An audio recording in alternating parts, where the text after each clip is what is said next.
Hello बच्चों, this is Aftab Siddiqui और आज लेकर आ गए हैं मूविंग चार्ज एंड मैग्नेटिज्म का लेक्चर नंबर 9, जिसके अंदर हम लोग पढ़ेंगे motion of charge particle in uniform magnetic field. Last class में भी यही टॉपिक चल रहा था और इसी का आज पार्ट 2 होने वाला है। तो आइए आप लोग देखिए हमारे साथ, इसका पार्ट 2 में हम लोग पढ़ने वाले हैं। जब थीटा अदर देन 0, 180 और 90 डिग्री होगा तब क्या होगा। इससे पहले हम लोग 0 डिग्री, 180 डिग्री और 90 डिग्री को लेकर के डिस्कशन कर चुके हैं। तो थोड़ा सा रिकेप करा देंगे जो लोग नए हैं, ताकि उनको भी पता चल जाए कि क्या हो रहा है। तो जो लास्ट क्लास अटेंड किए उसके लिए तो अच्छी बात है कि आपको सब कुछ पता ही होगा, और जो नहीं किए उसको थोड़ा सा रिकेप करा देंगे। उसके बाद हम थर्ड केस लेकर के चलेंगे। तो यहाँ पे हेडिंग दीजिएगा motion of charge particle in uniform magnetic field है। तो यहाँ दे रहे हैं motion of charge particle in uniform magnetic field. Uniform magnetic, और ये पार्ट 2 है। पार्ट 1 पहले लेक्चर नंबर 8 में हम डिस्कस कर चुके हैं, और उसको अगर देखना चाहते हैं तो आप जा सकते हैं जुबिलेंट फिजिक्स, उसके प्ले लिस्ट खोलिएगा, उसके अंदर आपको पता चल जाएगा। वहाँ पे लिखा होगा moving charge and magnetism, chapter number 4 है। उसके अंदर सारा लेक्चर अरेंज वे में दिया हुआ है। तो वहाँ से आप देख सकते हैं बारी बारी से, अगर जो आपको देखने की ज़रूरत है। तो यहाँ से हम पार्ट 2 डिस्कशन करने वाले हैं, और पार्ट 1 के बारे में थोड़ा सा हम आपको रिकेप कराने की कोशिश करेंगे। जब थीटा इक्वल टू 0 डिग्री हो या 180 डिग्री हो, और उसके बाद 90 डिग्री के केस में बहुत ही स्पेशल केस था, जिसके ऊपर हम लोग कुछ अच्छे न्यूमेरिकल भी सॉल्व किए थे। और 0 डिग्री 180 डिग्री तो वो थोड़ा सा बेसिक बात है, उसमें कोई पढ़ने की हम लोग को ज़रूरत है नहीं। जो डिस्कस करने वाली बात थी वो सर्कुलर पाथ जो होता है वो सेकेंड में, जब चार्ज पार्टिकल मैग्नेटिक फील्ड के परपेंडिकुलर चलती है। तो अब यहाँ पर हम देख रहे हैं कि केस 1 अगर थोड़ा सा रिकेप के बारे में बात करें, देखिए ये रिकैप करा रहे हैं लास्ट क्लास का, ये रिकैप। तो हम लोग केस 1 डिस्कस किए थे, जब थीटा देखे थे 0 डिग्री हो या थीटा इक्वल टू 180 डिग्री। यानी कि अगर मैग्नेटिक फील्ड हमारा इस डायरेक्शन में है, ये मैग्नेटिक फील्ड हो चुका है। अगर चार्ज पार्टिकल, अगर कोई चार्ज पार्टिकल लेंगे तो उसका चार्ज जनरली हम लोग क्यू मानेंगे और मास m मानते हैं। तो अगर कोई एक चार्ज पार्टिकल है जो मूव कर रहा है इसी डायरेक्शन में, इसका वेलोसिटी v है, तो इन दोनों के बीच अभी इस कंडीशन में एंगल 0 डिग्री है। अगर यह मैग्नेटिक फील्ड के एंटी पैरेलल चल जाए, इसके एंटी पैरेलल चले कोई पार्टिकल, तो देखिए अगर इस तरह से भी अगर चलेगा तो इन दोनों के बीच मैग्नेटिक फील्ड और चार्ज पार्टिकल जो अगर मूव कर रही है, इनका वेलोसिटी दिया हुआ, तो इन दोनों के बीच का एंगल वो आपको दिख रहा है 180 है। तो इस केस में जनरली हम लोग मैग्नेटिक फोर्स जो निकालते थे, याद होगा फॉर्मूला, Fm जो होता है वो QVB साइन थीटा होता है। तो यहाँ पे थीटा एक बार अगर 0 पुट करेंगे तब भी साइन थीटा 0 हो जाएगा, साइन 0 आता है, और साइन 180 का वैल्यू भी 0 आता है। तो यहाँ पे हम लोग देख सकते हैं कि जो हमारा Fm जो आ रहा है वो 0 है। अगर मैग्नेटिक फोर्स किसी भी चार्ज पार्टिकल पे अगर एग्जर्ट हो ही नहीं रहा है, अगर मान लीजिए ये चार्ज पार्टिकल हमारा कोई Q है जिसका मास m है, अगर ये मूव कर रहा मैग्नेटिक फील्ड के अलोंग, चाहे मैग्नेटिक फील्ड के अपोजिट मूव करता है, तो इनके ऊपर किसी भी तरह का चार्ज एक्सपीरियंस नहीं होता है। तो न्यूटन्स फर्स्ट रूल यही कहता है कि अगर कोई चार्ज पार्टिकल रेस्ट में है या मोशन में है, तो वो अपने पोजीशन को या अपने स्टेशनरी या स्टेट ऑफ मोशन को कंटिन्यू करेगा जब तक कि उस पर कोई एक्सटर्नल फोर्स ना लगे। तो यहाँ पे अगर कोई चार्ज पार्टिकल अगर मूव कर रहा है, तो अगर उस पर किसी भी तरह का फोर्स अगर नहीं लग रहा, तो वो स्ट्रेट लाइन पाथ में मूव करता है। तो यहाँ से लिख सकते हैं कि यहाँ पे ट्रेजेक्ट्री जो आता है वो स्ट्रेट लाइन आता है। तो ट्रेजेक्ट्री जो होता है इनका वो जनरली स्ट्रेट लाइन होता है, ये स्ट्रेट लाइन। सेकेंड केस हम लोग डिस्कस किए थे, वो बहुत ही इंपॉर्टेंट केस था, जिसके बारे में हम लोग लास्ट क्लास में बहुत सारे न्यूमेरिकल भी किए थे। तो यहाँ पे केस नंबर 2 था कि जब थीटा 90 डिग्री हो या चार्ज पार्टिकल मैग्नेटिक फील्ड के परपेंडिकुलर मूव करती है, तो केस 2, जब थीटा इक्वल टू 90 डिग्री हो, या इसी को कहते हैं कि अगर चार्ज पार्टिकल और मैग्नेटिक फील्ड के जो बीच का एंगल है वो 90 है, यानी कि उस एक दूसरे के ऊपर परपेंडिकुलर चल रही है। तो ये हमारा दिखा गया, ये परपेंडिकुलर का साइन है। तो हम जनरली कंसिडर करते थे कि मैग्नेटिक फील्ड हमारा इनसाइड है। तो यहाँ पे अगर हम फोर्स देखना चाहेंगे तो फोर्स देख सकते हैं कि यहाँ जो फोर्स एग्जर्ट होगा इस बार जीरो आने वाला नहीं है, क्योंकि साइन 90 का वैल्यू जीरो नहीं होता है, साइन 90 का वैल्यू 1 होता है। तो यहाँ से अगर हम लिखना चाहेंगे फोर्स तो Q we B sine 90 generally आ जाएगा क्यू वी बी। दिख गया आपको। तो अगर मान लें हमारा मैग्नेटिक फील्ड इस बोर्ड के इनसाइड यानी कि बोर्ड के अंदर जा रहा है, तो हम मैग्नेटिक फील्ड को जनरली क्रॉस से दिखाते हैं। अगर ये इनवर्ड मैग्नेटिक फील्ड हो तो ये मैग्नेटिक फील्ड इनवर्ड है, तो इसको हम क्रॉस से दिखा दिए। जनरली हम जब बात कर रहे हैं तो ये मैग्नेटिक फील्ड यूनिफॉर्म है। अगर पूरे क्लास 12th के बारे में बात करें तो यूनिफॉर्म मैग्नेटिक फील्ड ही आपको पढ़नी है। तो यहाँ पे मैग्नेटिक फील्ड दिखा सकते हैं कि ये हमारा मैग्नेटिक फील्ड बी है। अगर कोई चार्ज पार्टिकल मूव कर रही है जिसका मास चार्ज क्यू है, मास एम है, और ये वी वेलोसिटी से मूव कर रही है। देखिए आप यहाँ से आपको दिख रहा होगा कि मैग्नेटिक फील्ड का डायरेक्शन इनवर्ड है और चार्ज पार्टिकल जो चल रहा है मान लीजिए इसको पॉजिटिव एक्स एक्सिस है। तो यहाँ पे हमको दिख रहा है कि ये इस बोर्ड के प्लेन में मूव कर रहा है चार्ज पार्टिकल, और मैग्नेटिक फील्ड जो है प्लेन के अंदर जा रही है। तो इन दोनों के बीच का एंगल 90 डिग्री है। देखिए ऐसे है, मैग्नेटिक फील्ड जो है सो इनसाइड है, मैग्नेटिक फील्ड इनसाइड है और चार्ज पार्टिकल जो मूव कर रही है इस तरह से। तो ये इस तरह से मूव कर रही है, तो आपको दिख रहा होगा कि इन दोनों के बीच का एंगल कितना है, 90 डिग्री है। तो 90 डिग्री है।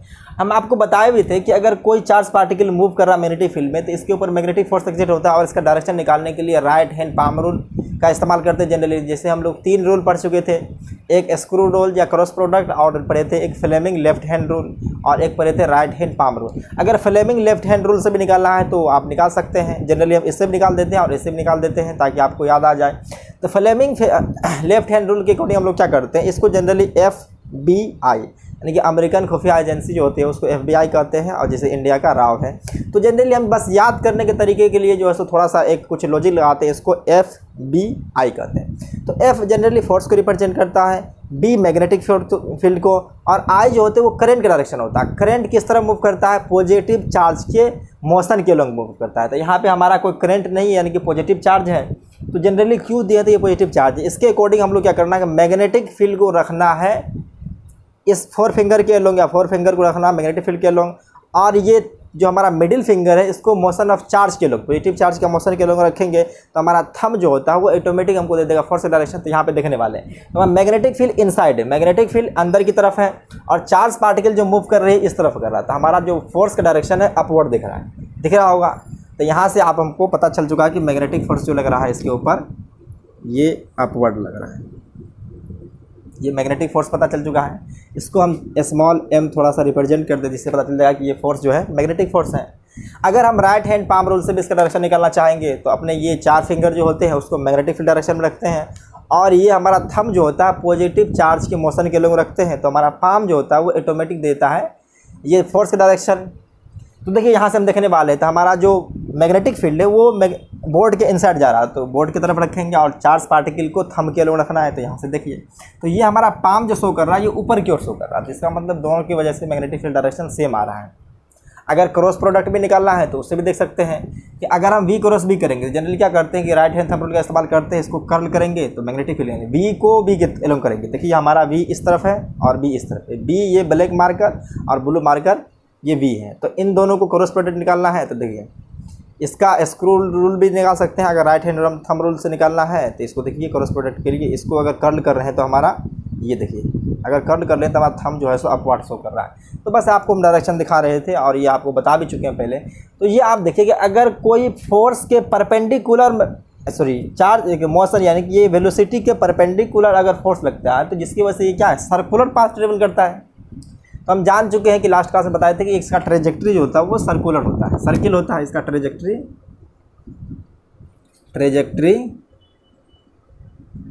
सर्किल होता है। ये चार्ज पार्टिकल सर्किल में रिवॉल्व करता है, ये मैग्नेटिक फील्ड के अंदर सर्कुलर पाथ पे रिवॉल्व करता है। तो यहाँ से हम देखेंगे तो ये हमारा जो पाथ आ जाएगा ये जनरली ये इस टाइप से आ जाएगा, ये सर्कुलर पाथ पे रिवॉल्व कर रहा है।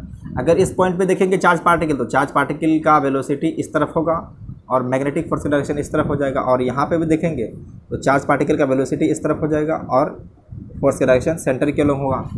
अगर इस पॉइंट पे भी देखना चाहते हैं तो चार्ज पार्टिकल जो मूव करेगा ये इसके परपेंडिकुलर टेंजेंट के लोग होगा, और यहाँ पे फोर्स का डायरेक्शन जो होगा वो सेंटर की तरफ होगा। तो बस आपको ये दिख रहा है कि सर्कुलर पाथ पे चल रहा है। ये मैग्नेटिक फोर्स जो है सो हमारा कांस्टेंट फोर्स है। देख रहे क्यू वी भी कांस्टेंट, चार्ज भी कांस्टेंट है, ये स्पीड जो दी है, वेलोसिटी दी है, ये भी हमारा कांस्टेंट है। और मैग्नेटिक फील्ड के बारे में तो बात ही कर रहे हैं कि ये यूनिफॉर्म है, जिसकी वजह से हमारा जो फोर्स है वो कांस्टेंट है। तो ये कांस्टेंट अगर फोर्स लग रहा है हमेशा, तो ये यूनिफॉर्म सर्कुलर मोशन की तरह लग रहा है। और ये मैग्नेटिक फोर्स जो होगा सेंट्रीपिटल फोर्स की तरह बिहेव करेगा, जिनकी वजह से हम लोग इसका रेडियस भी निकाल लेते हैं और टाइम पीरियड निकाल लेते हैं। तो जनरली रेडियस निकालने के लिए क्या किए थे, जो हमारा FM है वो रोल प्ले कर रहा है सेंट्रीपिटल फोर्स का, पता चल रहा है। अगर हम यहाँ से FM की जगह पे क्या पुट करेंगे, QVB, तो देखिए यहाँ से QVB equal to centripetal force का जो फॉर्मूला होता है mv²/r, तो यहाँ से आ जाएगा mv²/r। तो यहाँ से एक v और एक v कैंसिल हो जाएगा, तो यहाँ से रेडियस का फॉर्मूला आ चुका है mv/q। तो ये वेलोसिटी जो है तो क्या परपेंडिकुलर टू मैग्नेटिक फील्ड है, तो इसको कह सकते हैं या तो परपेंडिकुलर। अगर पार्टिकल अगर कोई परपेंडिकुलर वेलोसिटी मूव कर रहा है, कब चार्ज पार्टिकल अगर मैग्नेटिक फील्ड के परपेंडिकुलर अगर मूव करता है तो वो क्या सर्किल ट्रेवल करता है, सर्किल में रिवॉल्व करता है, सर्किल के बाद रिवॉल्व करता है, जिसका रेडियस जो होती है वो ये है RmV/QB है। ये परपेंडिकुलर वेलोसिटी है। ये मैग्नेटिक फील्ड के जब परपेंडिकुलर रहेगा तो चार्ज पार्टिकल सर्कुलर पाथ पे चलते हैं। अगर यहाँ से हम टाइम पीरियड निकालना चाहेंगे तो ये भी निकाल सकते हैं। तो टाइम पीरियड क्या होता है, एक रिवोल्यूशन के दौरान कितना डिस्टेंस कवर किया है डिवाइड बाय स्पीड है। तो डिस्टेंस बाय स्पीड निकाल सकते हैं यहाँ से, डिस्टेंस एक रिवोल्यूशन में कितना डिस्टेंस कवर करेगा, उसके बाद ये स्पीड, और स्पीड जो दिया हुआ है साफ साफ। अगर हम इसका मैग्नीट्यूड के बारे में बात करेंगे v का, तो सिर्फ हमको ये स्पीड देगा। डिस्टेंस कितना ट्रेवल करेगा, तो देखिए अगर इसका रेडियस r है तो 2πr सरकमफेरेंस के बराबर होगा, तो ये आ जाएगा 2πr और स्पीड दिया हुआ है v, पता चल गया होगा। तो यहाँ से अगर हम निकालना चाहें तो देख लीजिए, इसको यहाँ से टाइम पीरियड इस तरफ कर देते हैं, ये टाइम पीरियड है तो 2π की जगह पे 2π ही रहने दीजिए, और r की जगह हम लोग पुट कर सकते हैं mv/qb, जनरली mv/qb, ये v, तो v भी कैंसिल हो जाएगा और टाइम पीरियड जो आता है वो आ जाता है 2πm/q, देख लिए।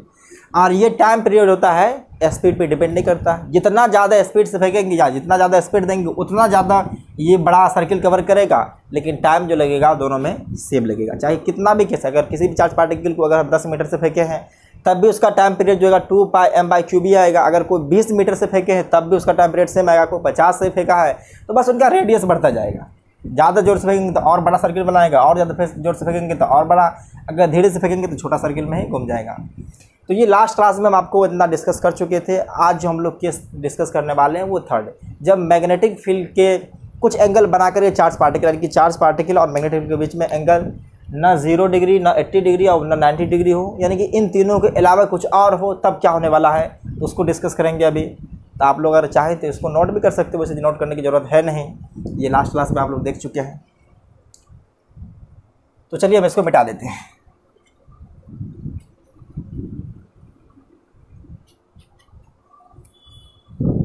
तो इनको आप देख चुके हैं। बस हमेशा याद रखिए कि अगर कोई चार्ज पार्टिकल और मैग्नेटिक फील्ड के बीच अगर एंगल 90 डिग्री है तो वो सर्कुलर पाथ पे रिवॉल्व करेगा, जिसका टाइम पीरियड और रेडियस हम लोग निकालने के लिए सीख चुके हैं। रेडियस जो होता है R=mv/qb और टाइम पीरियड 2πm/qb होता है। तो हम लोग केस थर्ड डिस्कस करने वाले हैं। Case third, when theta is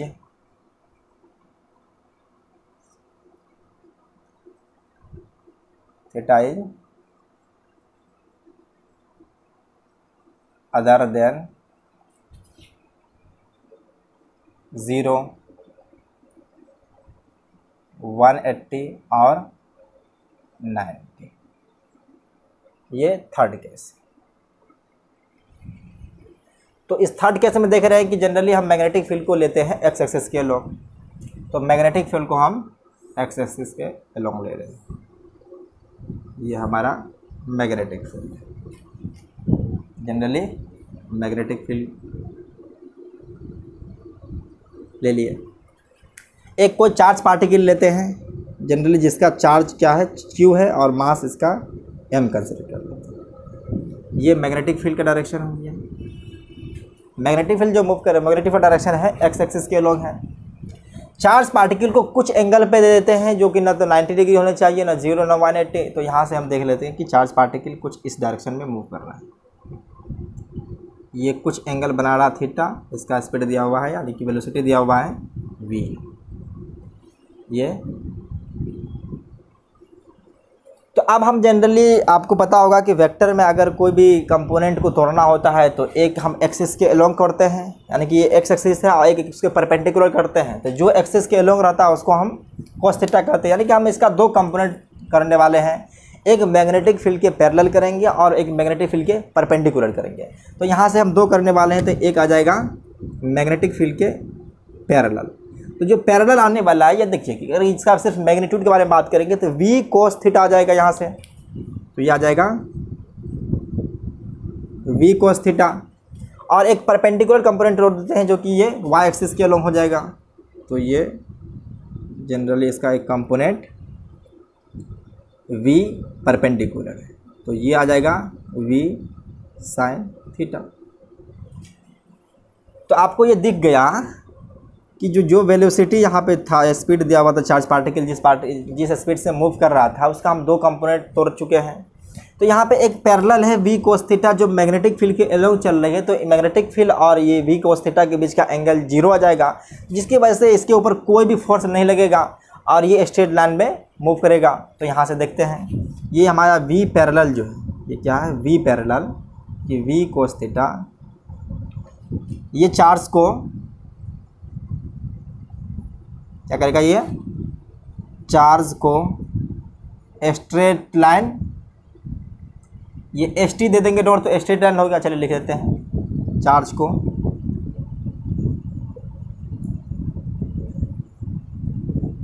straight line, sorry straight line path पे चलाएगा।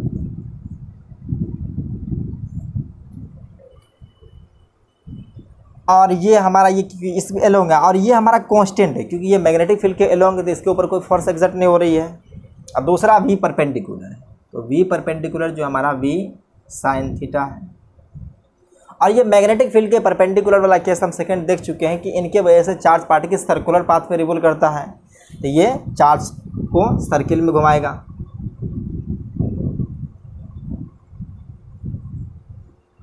चार्ज को सर्कुलर पाथ पे रिवॉल्व कराएगा। तो बात देखिए है, चार्ज को सर्किल में घुमाए, समझ लीजिए आप बात नहीं। अगर हम इसका देखने जाएं तो अगर जनरली तो कंबाइन मोशन देखें तो पहला बात क्या है कि हम भी परपेंडिकुलर को लेते हैं, तो मैग्नेटिक फील्ड इस तरफ है, तो ये हमारा b है, और चार्ज पार्टिकल जनरली इस तरफ अगर मूव कर रहा है v परपेंडिकुलर से, जनरली इसको v sin थीटा कर देते हैं, इसको v sin थीटा से।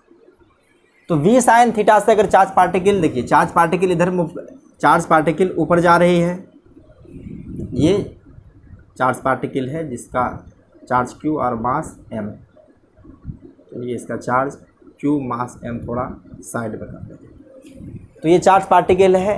अब ये मैग्नेटिक फील्ड इस तरफ है, चार्ज पार्टिकल ऊपर जाना चाहता है, तो हम फोर्स निकालना चाहेंगे। तो देखिए हम अपने फिंगर को, ये चार फिंगर जो इसको मैग्नेटिक फील्ड के अलोंग रखेंगे और ये थंब हमारा जो है इनको मोशन ऑफ चार्ज पार्टिकल के अलोंग रखेंगे, तो हमारा ये पाम जो है वो मैग्नेटिक फील्ड का डायरेक्शन देगा, मैग्नेटिक फोर्स का डायरेक्शन देगा। तो यहाँ से हम करने वाले हैं, तो मैग्नेटिक फोर्स आपको अंदर की तरफ फील हो रहा है, ये मैग्नेटिक फील्ड अंदर जा रहा है। तो देखिए अगर ये चार्ज पार्टिकल ऊपर जाना चाहता है, मैग्नेटिक फील्ड अंदर जा रहा है, तो यहाँ पे किसी न किसी पॉइंट पे सेंटर होगा, तो मैग्नेट ये जो हमारा चार्ज पार्टिकल ये इस पाथ पे, देख रहे हैं कि ये सर्कुलर पाथ पे रिवॉल्व करेगा। अगर जनरली चार्ज पार्टिकल इस तरह मूव करता है और मैग्नेटिक फील्ड ऊपर था, तो ये इस तरह से मैग्नेटिक फोर्स ऊपर था, तो ये चार्ज पार्टिकल इस तरह से रिवॉल्व करता था। अब जा रहा है चार्ज पार्टिकल ऊपर, मैग्नेटिक फोर्स अंदर की तरफ है, तो ये इस सर्किल में, ये देख रहे हैं कि यहाँ पे जो सर्किल बनेगा ये सर्कुलर पाथ इस तरह से मूव करेगा, ये रिवॉल्व करेगा। तो सिर्फ परपेंडिकुलर की वेलोसिटी यानी कि v sin थीटा की वजह से ये सर्कुलर पाथ पे ये अंदर की ओर मैग्नेटिक फोर्स अगर अंदर लग रही है तो ये इस पाथ पे जाएगा। अगर ये ऊपर जाएगा, ये मान ऊपर चले जाएगा तो ऊपर अगर मैग्नेटिक फोर्स ऊपर आ जाएगा, सॉरी मैग्नेटिक ये चार्ज का मोशन जो हो जाएगा वो परपेंडिकुलर हो जाएगा इसके। यहाँ से देख रहे हैं कि अगर वेलोसिटी ऊपर हो जाएगा तो फोर्स नीचे आ जाएगा। अगर इस पॉइंट पर देखेंगे वेलोसिटी नीचे है तो फोर्स अंदर बाहर की ओर आ जाएगा। तो यहाँ से आपको बस फील दिलाना चाहते हैं कि अगर परपेंडिकुलर वेलोसिटी के, जैसे कि वेलोसिटी है उसके परपेंडिकुलर अगर फोर्स है तो वो सर्कुलर पाथ में घुमाती है और ये इस तरह का सर्किल आएगा, ये जो कि इस प्लेन में होगा। तो हम इसको दिखाने के लिए एक रिंग के फॉर्मेट में दिखा रहे हैं। तो चलिए यहाँ से हम एक रिंग के फॉर्मेट में दिखाने की कोशिश कर रहे हैं कि हमारा चार्ज पार्टिकल जो मूव कर रही है वो कुछ इस तरह से, और उतना नहीं अच्छा बना है, बस आप फील कीजिए कि ऐसे ही मूव कर रहा है। अगर ये हमारा कहीं सेंटर है तो इस पर फोर्स अगर दिखाना चाहेंगे, चलिए मान के सेंटर थोड़ा ऊपर कर लेते हैं, तो फोर्स जो लगेगा ये इसके अलोंग यहाँ पे लगेगा। अगर इस पॉइंट पे देखेंगे तो ये ऊपर रहेगा, ये इस तरह से ये v sin थीटा यहाँ पे रहेगा और फोर्स अब बीच में लगेगा। अब देखिए ये क्या कि ये जो दिख रहा है ये अंदर की ओर जा रहा है, ये अंदर जाना चाहेगा v sin थीटा, तो मैग्नेटिक फोर्स नीचे लगेगा। देखिए अगर यहाँ पर निकालना है तो देखिए हमारा मैग्नेटिक फील्ड इस तरह से है और ये मैग्नेटिक थंब देखते हैं मोशन ऑफ चार्ज पार्टिकल, तो ये अंदर है तो फोर्स नीचे लगेगा। तो यहाँ से आपको दिख रहा है कि यहाँ से पता चल रहा है कि ये एक सर्कुलर पाथ में v sin थीटा के वजह से चला है। और दूसरा क्या है कि हमारा चार्ज पार्टिकल जो है वो v cos थीटा से ये स्ट्रेट लाइन पाथ पे चलेगा, ये स्ट्रेट लाइन पाथ पे चलेगा। अगर हम इन दोनों को जब मिला देंगे तो देखिए, अगर हम इन दोनों को मिला देंगे तो ये सर्कुलर पाथ पे भी चल रहा है और आगे भी मूव कर रहा है, तो ये एक स्पाइरल की तरह होगा, यानी कि हेलिकल पाथ। जिस तरह से स्प्रिंग देखे होंगे ये इस पाथ पे चलना स्टार्ट कर देगा। तो यहाँ से अगर दोनों का कंबाइन करेंगे तो ये कुछ इस पाथ पे चार्ज पार्टिकल चलना स्टार्ट कर देगा। और ये दो कंसेक्यूटिव सर्कुलर चक्कर जो होगा, एक चक्कर काटा फिर सेकंड चक्कर जो काटेगा तो कुछ चार्ज पार्टिकल आगे चले जाएगा, तो इसको जनरली हम लोग x मान लेते हैं। और x जो होता है इसको पिच कहते हैं, ये जो होता है हॉरिजॉन्टल डिस्टेंस जो होती है वो उसको पिच कहते हैं, इसको पिच कहते हैं। और ये पाथ जो हमारा आया है हेलिकल आया है, ये पाथ जो आया है, ट्रेजेक्ट्री जब कहेंगे तो ट्रेजेक्ट्री जो यहाँ से आया है ये हेलिकल है। ट्रेजेक्ट्री एक हेलिकल हेलिक्स की तरह है, तो ट्रेजेक्ट्री हेलिकल, जैसे को हेलिक्स कह देते हैं, एक हेलिक्स के फॉर्म में है, यानी कि हेलिकल पाथ में मूव करेगा। यहाँ से कह सकते हैं charge moves on helical path, charge moves on helical path. तो जो चार्ज पार्टिकल हमारा है वो हेलिकल पाथ पे मूव करेगा। और हेलिकल पाथ आपको दिख गया है कि ये सर्कुलर पाथ पे भी चलेगा और x डिस्टेंस में भी। अगर इसको हम जनरली x डिस्टेंस मान लें, इसको x तरफ मान लें, ये इसको x एक्सिस मान लें, ये x की तरफ है और ये y है। तो देख रहे हैं अगर ये x है और ये y है और इसको जनरली हम z मान लें, तो देखिए ये ऊपर y हो जाएगा और अंदर की तरफ ये y z प्लेन में सर्कुलर पाथ पे चल रहा है और x एक्सिस के अलॉन्ग ये आगे बढ़ता भी जा रहा है। तो ये ऐसे ऐसे ऐसे मूव करता हुआ आगे बढ़ रहा है, तो हेलिक्स है। अब हम यहाँ पे देखने वाले हैं कि हमको ये पता चल चुका है तो इनका कुछ रेडियस होगा, तो रेडियस निकाल लेते हैं। उसके बाद हमको टाइम पीरियड निकाल लेंगे और उसके बाद पिच फाइंड करने वाले हैं। तो इसको हम मिटाने वाले हैं, तो मिटाने जा रहे हैं, तो आप चाहते हैं तो इसको लिख सकते हैं। लिख लिए? तो यहाँ से देखते हैं,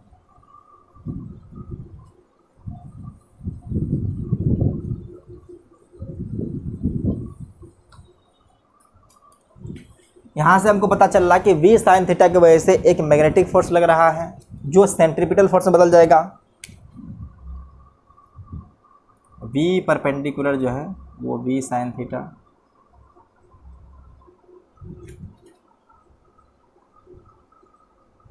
प्रोवाइड सेंट्रीपिटल फोर्स।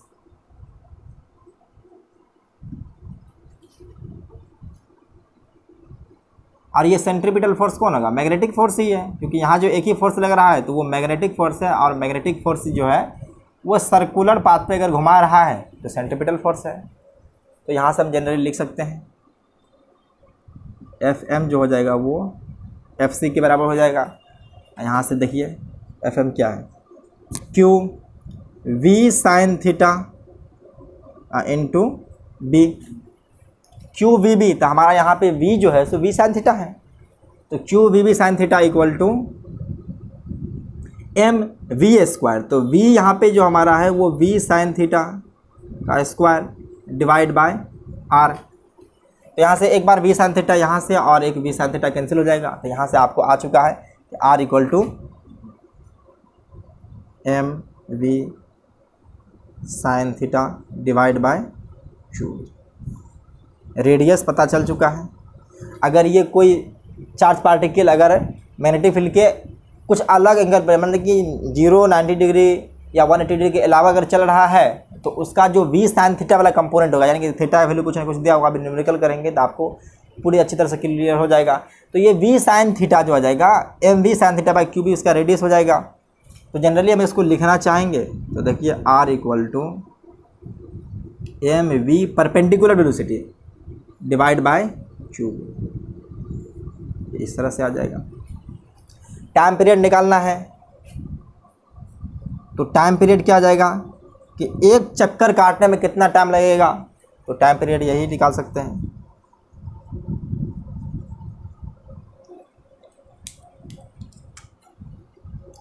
तो यहाँ पे लिख सकते हैं जो time taken to complete one revolution, यानी कि एक रिवोल्यूशन करने में जो टाइम लगेगा उसी को हम टाइम पीरियड करेंगे। Time taken to complete one revolution,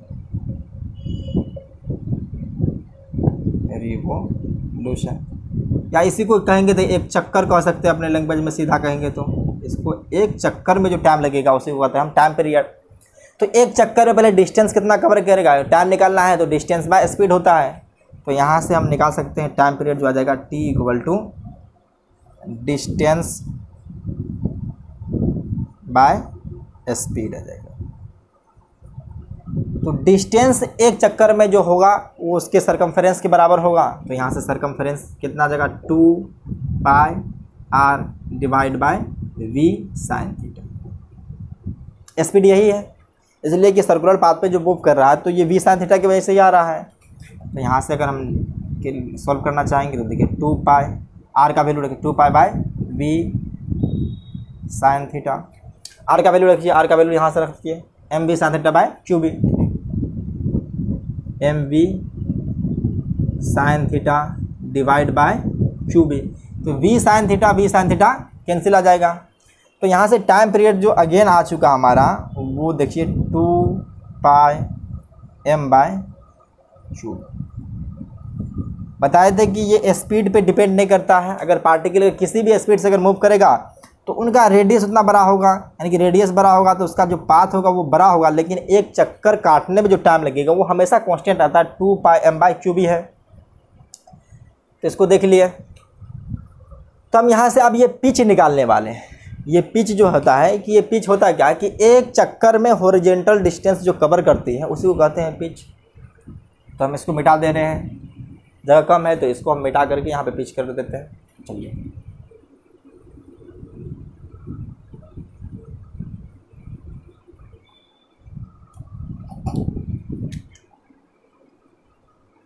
यानी कि पहले हॉरिजॉन्टल मोशन देख रहे हैं तो हॉरिजॉन्टल मोशन ही जनरली बात कर रहे हैं। तो ये हमारा हॉरिजॉन्टल मोशन हो जाएगा। अभी ये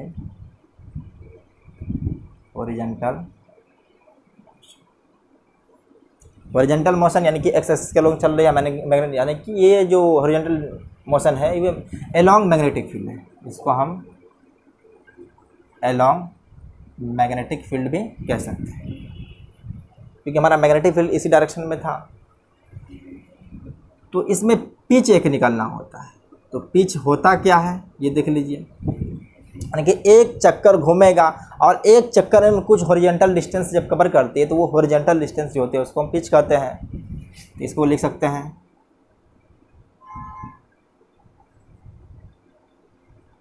डिस्टेंस कवर्ड इन हॉरिजॉन्टल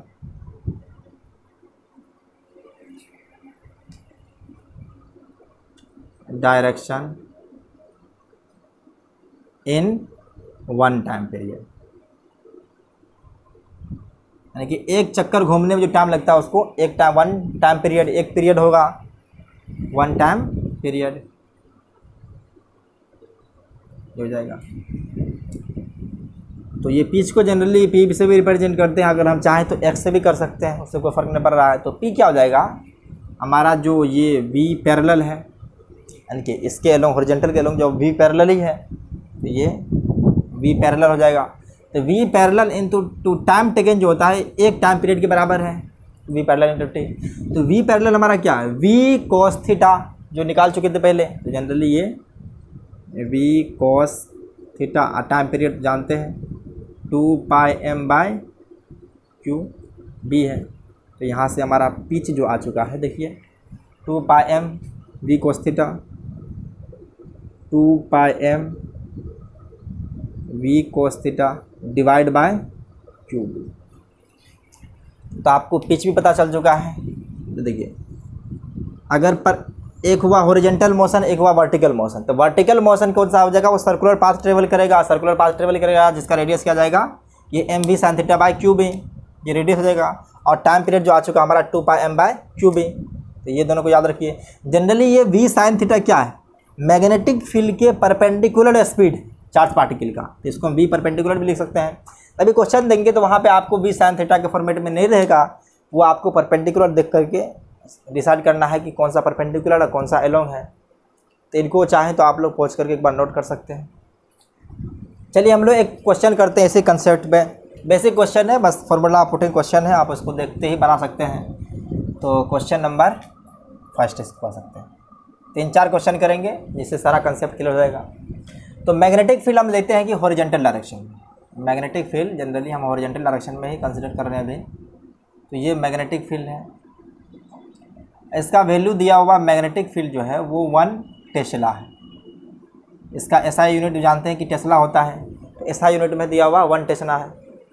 एक चार्ज पार्टिकल है जिसका चार्ज q है, मास m है, और ये मूव कर रहा है कुछ एंगल पे, या कुछ एंगल कितना है, थीटा डिग्री पे, थीटा 30 डिग्री पे है।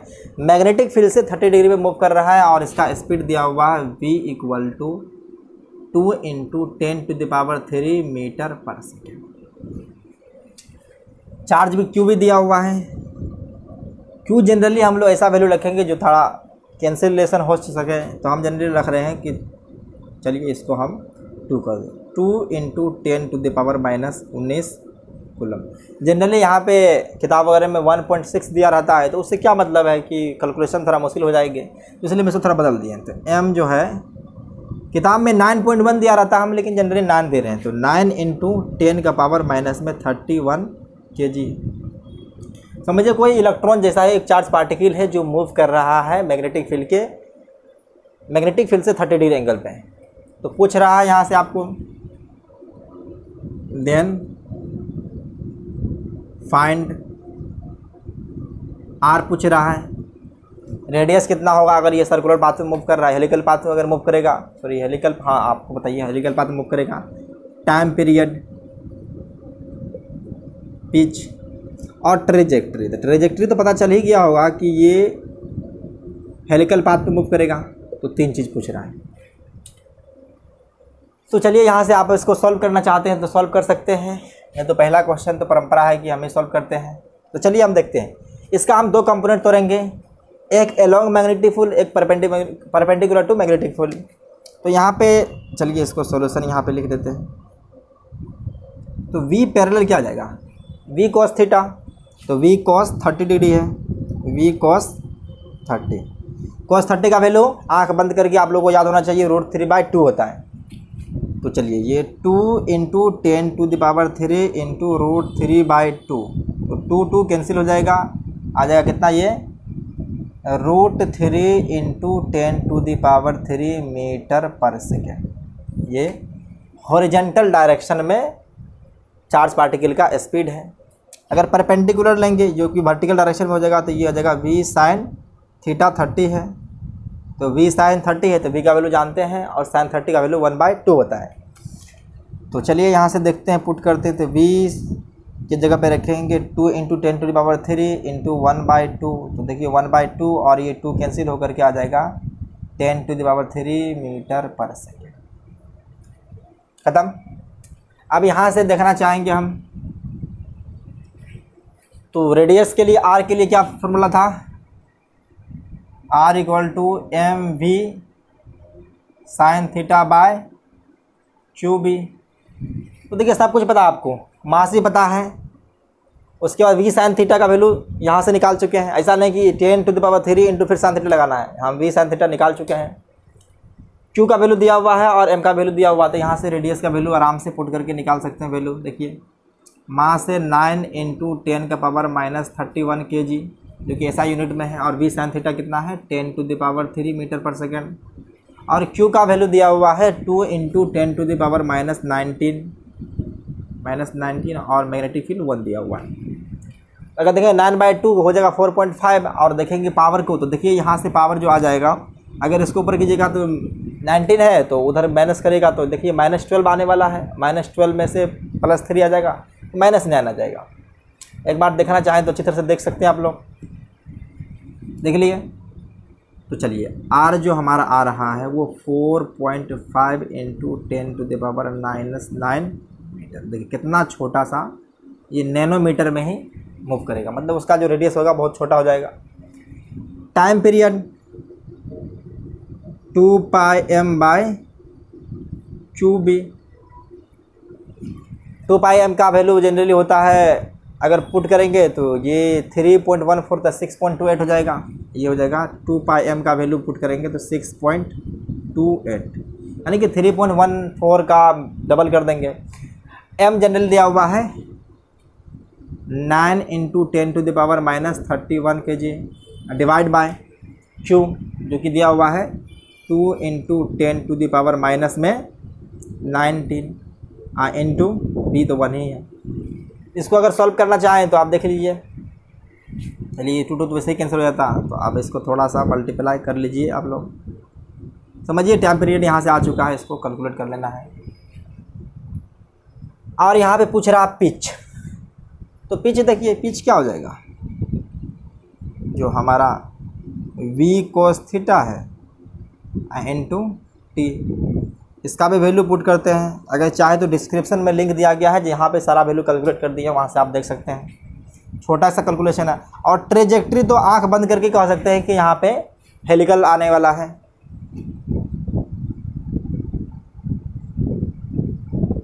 ट्रेजेक्ट्री जो हो जाएगा वो हेलिकल आ जाएगा, हेलिकल। ये सी है ना कि ये ट्रेजेक्ट्री हेलिकल आ गया है। तो बहुत आसान था, इसको नोट कीजिए। एक सेकंड क्वेश्चन हम बोर्ड पे लिखते हैं, आप लोग उसको पॉज करके ट्राई जरूर करेंगे। देखिए सेकेंड क्वेश्चन जो बोर्ड पे लिख दिए हैं, तो यहाँ पे कह रहा है कि कोई चार्ज पार्टिकल है जिसका चार्ज q है, मास m है, मूविंग विथ स्पीड दिया हुआ, वेलोसिटी दिया हुआ है v1i cap plus v2j cap in magnetic field b0i। Magnetic field का डायरेक्शन देखिए तो ये एक्स एक्सिस के लॉन्ग है, आई कैप को जनरली पॉजिटिव एक्स एक्सिस से रिप्रेजेंट करते हैं। तो पूछ रहा फाइन ट्रेजेक्ट्री क्या होने वाला है, रेडियस क्या होगा, टाइम पीरियड और पिच है। तो यहाँ से आप लोग चाहे तो सॉल्व कर सकते हैं, एक बार पहुँच करके ट्राई जरूर करेंगे। चलिए कर ले ट्राई। देखिए अब हम करने वाले हैं। तो यहाँ से magnetic field generally X axis में है, तो हम इसको फिगर ड्रॉ कर देते हैं, एक बार थोड़ा सा आसान हो जाएगा। आप लोग नहीं भी ड्रॉ करेंगे तो कोई दिक्कत की बात नहीं है, लेकिन हम समझाने के लिए आपको हम मैग्नेटिक फील्ड रिप्रेजेंट कर देते हैं कि ये एक्स एक्सिस के लॉन्ग, ये b0 है, आई क्या चार्ज पार्टिकल q है जिनका एक्स एक्सिस के अलोंग में अगर देखा जाए स्पीड तो कितना है v1 है, इसका v1 आई कैप है। और अगर ये x है तो y इसके ऊपर आ जाएगा, तो ये v2 j कैप है। तो आपको दिख गया है कि एक एक्सिस के अलोंग है और एक एक्सिस के परपेंडिकुलर है। तो ट्रेजेक्ट्री जो इसका आने वाला है वो ट्रेजेक्ट्री हेलिकल आ जाएगा, क्योंकि ये V2 सर्कुलर पाथ से रिवॉल्व कराएगा और V1 ये हॉरिजॉन्टल डायरेक्शन में लेकर जाएगा। तो इसका जो पाथ आने वाला है जनरली वो इस तरह से आएगा, ये हेलिकल पाथ है। अगर हम इसका रेडियस निकालना चाहें तो देखिए यहाँ से रेडियस क्या आ जाएगा।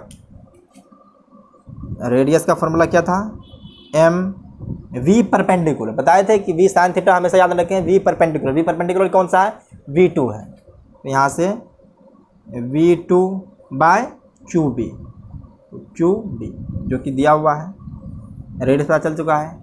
टाइम पीरियड, तो टाइम पीरियड क्या होता है 2πm/QB।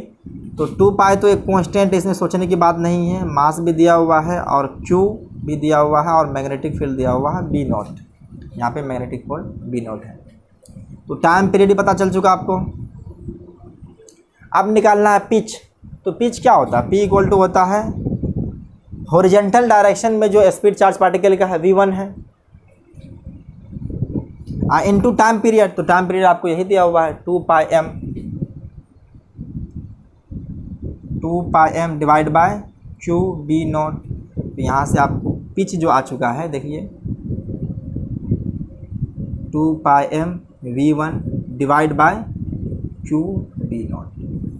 और इसका पाथ कैसा है, तो पाथ कुछ नहीं, देख रही है जो पाथ है वो हेलिकल है, यानी कि ट्रेजेक्ट्री हेलिकल है, हेलिकल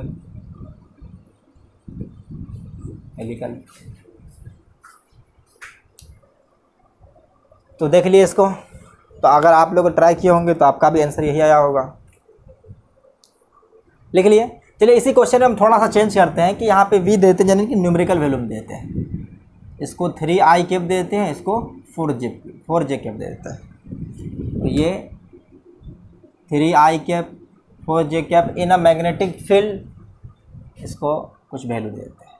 इसका मैग्नेटिक फील्ड जो है वो जनरली शुरुआत में इसको अब 5j कैप रखिए, मैग्नेटिक फील्ड 5j कैप है।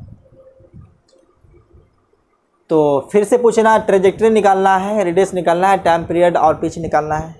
तो अगर आप चाहें तो इसको ट्राई कर सकते हैं, इसको हम मिटा देते हैं। ये क्वेश्चन नंबर 3 हो जाएगा, क्वेश्चन नंबर 3 है, सेकेंड नहीं 3 हो जाएगा। चाहे तो आप लोग ट्राई कर सकते हैं, कर लिए। देखिए अब हम करने वाले हैं। इस बार मैग्नेटिक फील्ड क्या है, वाई डायरेक्शन में, तो हमारा मैग्नेटिक फील्ड आ जाएगा इस डायरेक्शन में। ये मैग्नेटिक फील्ड इस डायरेक्शन में है और ये सॉरी 5 है, 5j कैप है। तो B इक्वल टू हमारा है 5j कैप। तो चार्ज पार्टिकल को जनरली हम यहीं पे कंसिडर कर लेते हैं। मैग्नेटिक फील्ड के अलोंग जो इसका वेलोसिटी है वो कितना है, 4 है, 4j कैप है। और इसके परपेंडिकुलर जो है इस बार दिया हुआ 3i कैप, तो 3i कैप। तो यहाँ से आपको पता होना चाहिए जो परपेंडिकुलर होता है उनकी वजह से सर्कुलर पाथ में मूव कर रहा था। इस बार जो पाथ आने वाला है कुछ ऐसा आने वाला है, ये कुछ इस तरह के पाथ पे रिवॉल्व करेगा।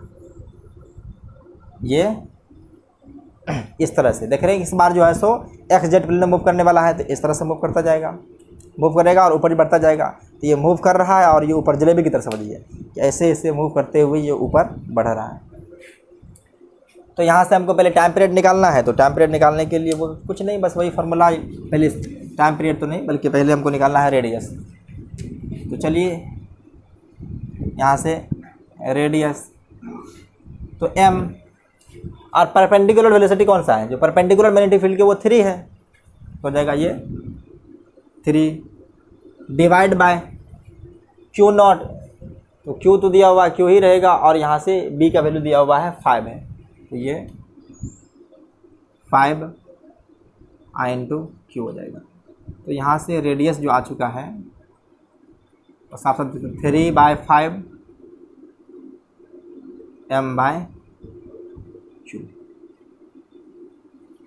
ये हम हमेशा आपको दिखाने की कोशिश कर रहे हैं कि जो मैग्नेटिक फील्ड होगा वो हमेशा एक्स एक्सिस में नहीं हो सकता, वो वाई में भी हो सकता है, उससे कोई फर्क नहीं पड़ रहा। आप बस परपेंडिकुलर दिमाग रखिए, जो परपेंडिकुलर होगा उसकी वजह से सर्किल के अबाउट मूव करेगा, और जो मैग्नेटिक फील्ड के अलोंग होगा वो चलाएगा उसको स्ट्रेट लाइन पाथ पे।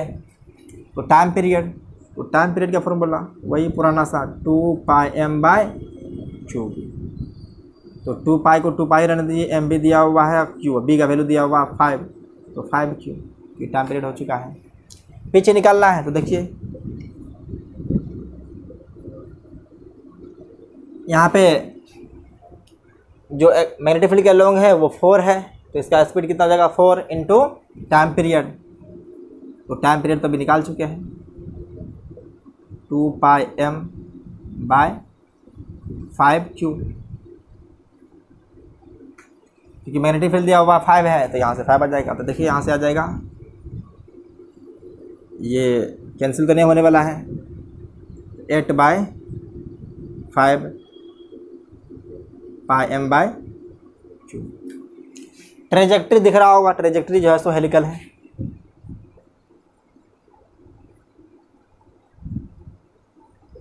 Trajectory helical. अब इसमें हम थोड़ा सा चेंज करने वाले हैं, जिसकी वजह से आप लोग थोड़ा घबरा भी सकते हैं कि देखिए क्या होने वाला है कि हम मैग्नेटिक फील्ड को, अब ये तो हो गया क्वेश्चन नंबर 4 में देते हैं, और ये क्वेश्चन लास्ट होगा आज का।